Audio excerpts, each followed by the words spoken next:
Yeah, I usually try to find a way to bring it up naturally in conversation if Yeah. I feel it's important. It's not something that I'm like upon first meeting them, I'm like, oh, by the way, I have an Yeah. allergy. But sometimes things come up. People want to go to like a Thai restaurant or something like that, and I have to explain like, oh, I actually probably am not supposed to eat there. I have a peanut tree allergy.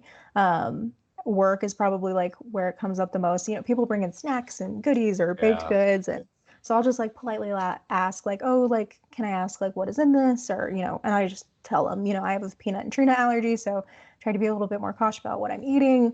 Mhm. And, people are really, for the most part, responsive about it. I feel like Yeah. sometimes the most issues I have are in restaurants with like servers, Yeah, that was my next question. people Yeah. who don't understand in that regard. And I understand they have very difficult jobs, and some people can just be very difficult customers. So I totally respect them in that sense. But I think sometimes there is more difficulty there than it is with like friends and things. Obviously, like the people in my personal life know me and care Yes. about me, 100%. and are happy to accommodate when needed. Yeah. So when you do go to a restaurant, do you call ahead beforehand? Do you just take an extra eagle eye on the menu? How do you handle going out?